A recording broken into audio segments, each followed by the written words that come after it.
أعوذ بالله من الشيطان الرجيم بسم الله الرحمن الرحيم الحمد لله رب العالمين الصلاة والسلام على أشرف الأنبياء والمرسلين خاتم النبيين أبي القاسم محمد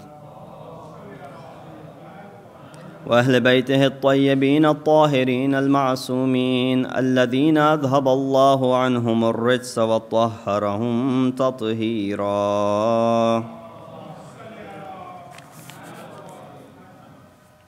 أما بعد فقد قال علي بن الحسين عليه الصلاة والسلام فأما حق الله الأكبر فأنك تعبده لا تشرك به شيئا فإذا فعلت ذلك بإخلاص جعل لك على نفسه أن يكفيك أمر الدنيا والآخرة ويحفظ لك ما تحب منها. صلوات بيجي محمد وعلى محمد.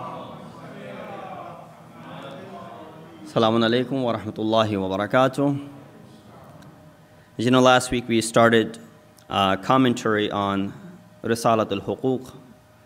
Risalat Al-Huquq, obviously the Treatise on Rights by our fourth Imam, Imam Zayn Al-Abidin alayhi salatu wassalam.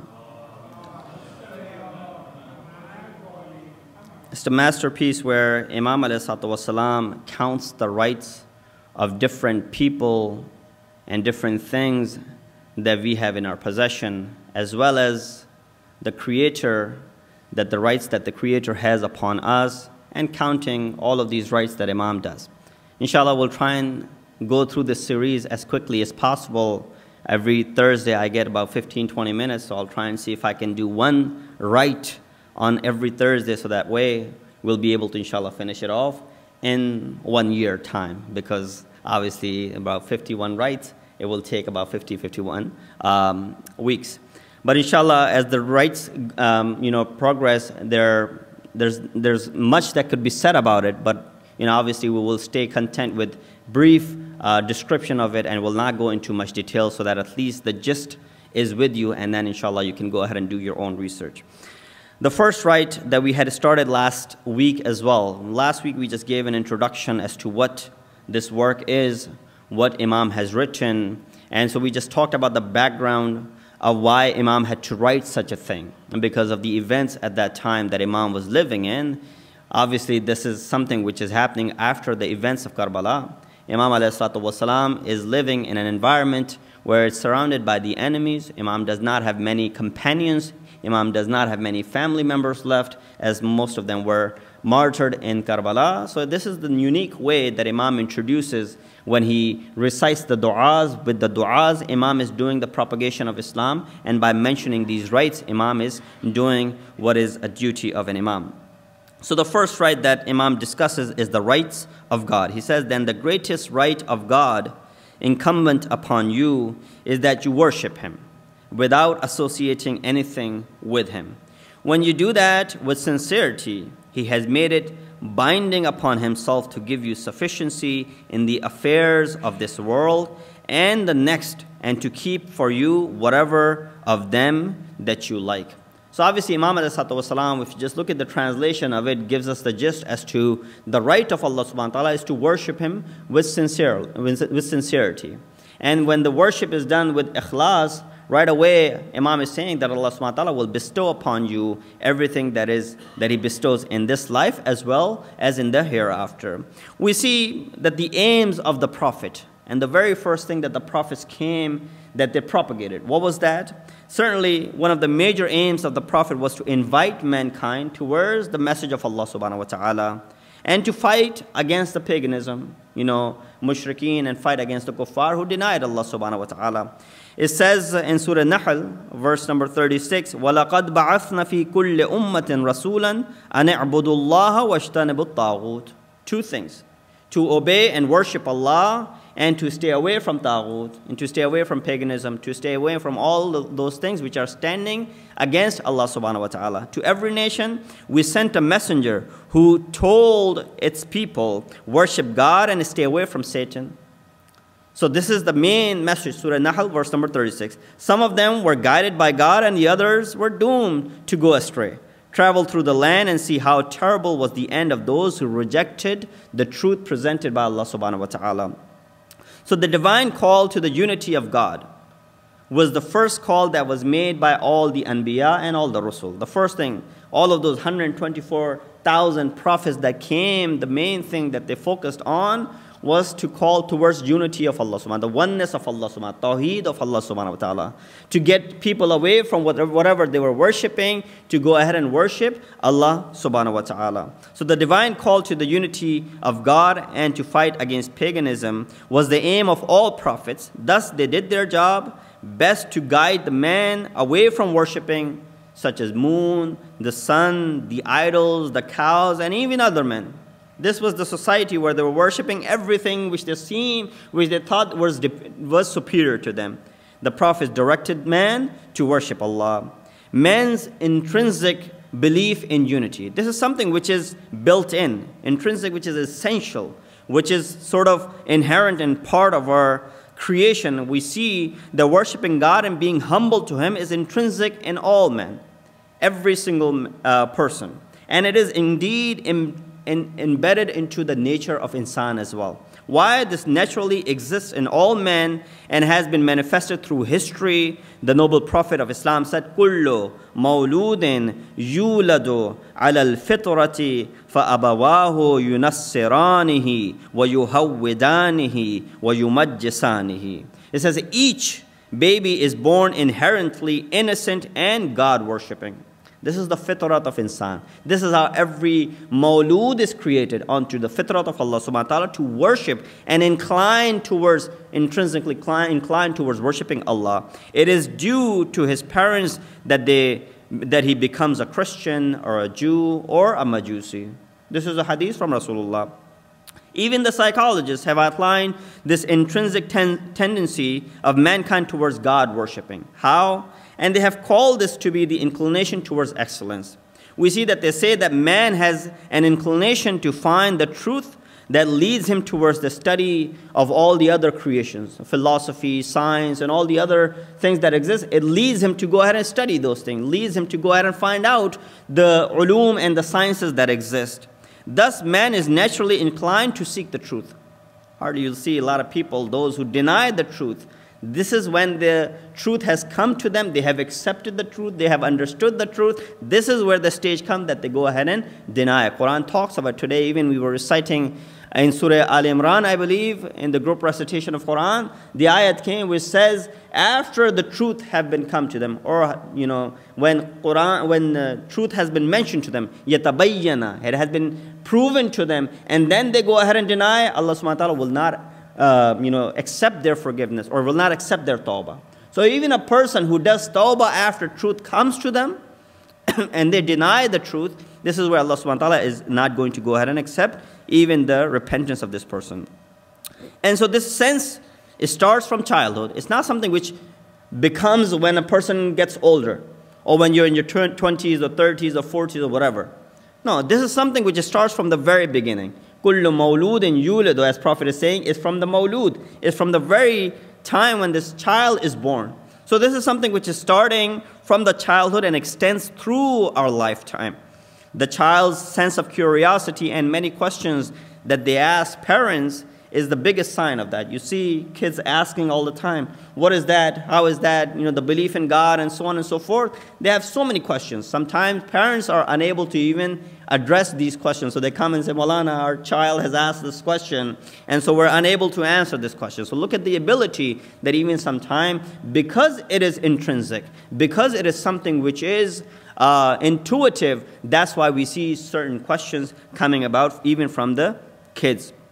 So the child wants to discover the truth about the various causes of creation and, obviously the underlying secrets of these causes. Man is inclined towards moral ethics, noble characteristics. The same way he enjoys honesty, good deeds. He loves the beauties such as lakes, rivers, mountains, the sceneries. This is something, again, all of it in nature. All of it is intuitive, inside insan. Man does not need any reasoning for any of these tendencies. So it is something which exists automatically. Likewise, man is inherently inclined towards the absolute perfection, beauty, and knowledge. the one that is the source of all perfection, and that is none other than Allah subhanahu wa ta'ala. Salawat biji Muhammad wa ali Muhammad.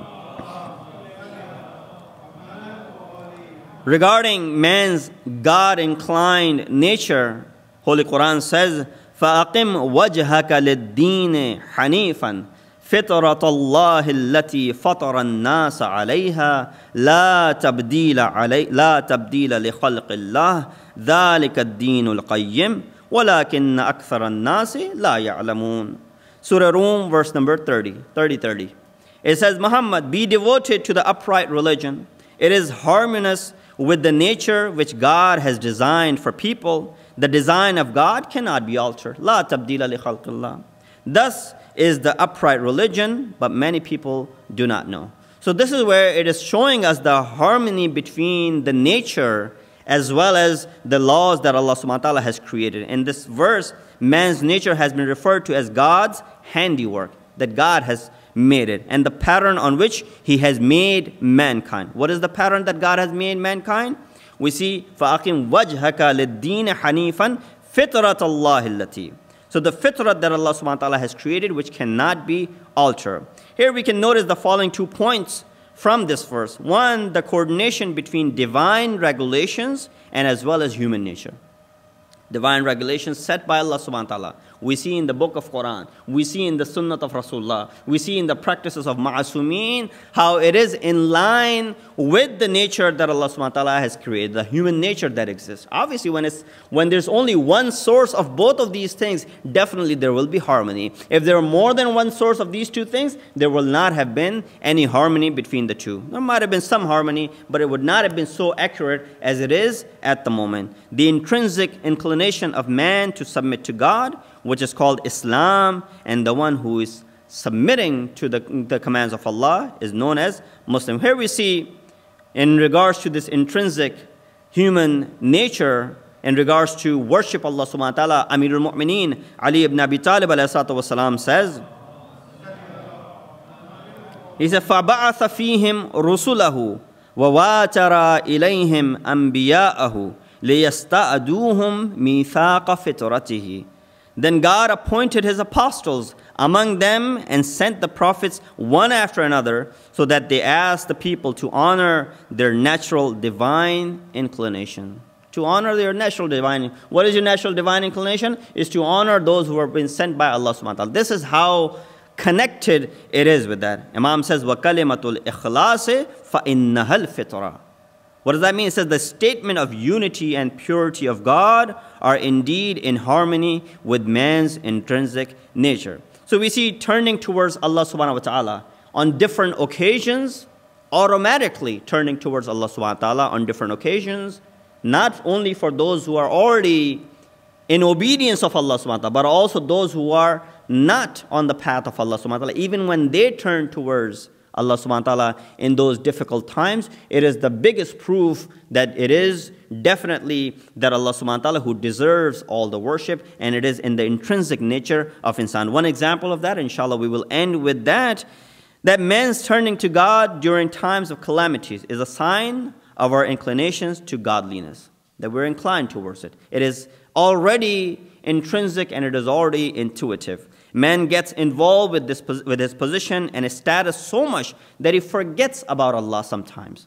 When he forgets about Allah sometimes, he fully gets entangled and engulfed in his sins and disobedience. But once the calamity befalls upon man, he suddenly remembers Allah subhanahu wa ta'ala. Right away, when a person, even the person who was so entangled with all the worldly affairs, right away the smallest of the problems that arise to him or befalls, right away he's turning towards Allah subhanahu wa ta'ala. Thus we realize that this sense of godliness is intrinsic in humans, but man's involvement in the worldly affairs sometimes lead us astray or lead us forgetting Allah subhanahu wa ta'ala. There was a well-known tradition that states that a man went to see our 6th Imam, Imam Ja'far as-Sadiq alayhi salatu wasalam. And I'm sure you've heard this story, and expressed his amazement about the recognition of Allah. He said, I have discussed this issue with many knowledgeable people. In fact, when a lot of people come to us sometimes saying, Moulana, I've asked this question from many people, and I haven't been able to get an answer. I said, don't ask me, please. Because if you haven't been able to get an answer from anyone else, no doubt you're not going to get an answer from me either. But obviously, this is Imam when this person comes. He said, I've discussed this issue with many knowledgeable people, but they have not been able to help me. Imam ended his amazement using his intrinsic human godliness and asked him, this is what Imam asked him, have you ever been aboard a ship? The man said, yes. Imam said, have you ever been on a sinking ship and reached out to a narrow piece of board to stay afloat? He said, yes, I have been on a ship, and on a sinking ship for that matter, and there was only this, board left where I was just, afloat on this board and nothing else was there. Imam said, then while you could not see any dry land or anyone there to save you, were you not really attracted to some power to rescue you?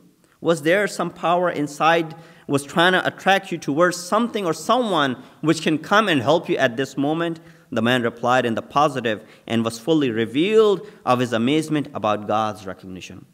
This is how Imam was able to bring this intrinsic phenomena within this insan. Of course, this already existed. It's just that Imam had to turn his attention towards this person. So obviously as far as this first matter is concerned that our fourth Imam is discussing in regards to worshipping Allah is the biggest right of Allah subhanahu wa ta'ala. Let us ask Allah subhanahu wa ta'ala to give us the tawfiq to be able to live up to this right that Allah has created for us, and He has provided the means for us to go ahead and follow this right and be able to pay the dues of this right that are upon our shoulders. Let us ask Allah subhanahu wa ta'ala to give us the tawfiq to be able to follow the steps of Ahl Bayt alayhi salatu wasalam. O Allah, hasten the zuhur of our awaited Imam and make us among the helpers and the soldiers of Imam. Wa akhiru da'wana alhamdulillahi rabbil alameen.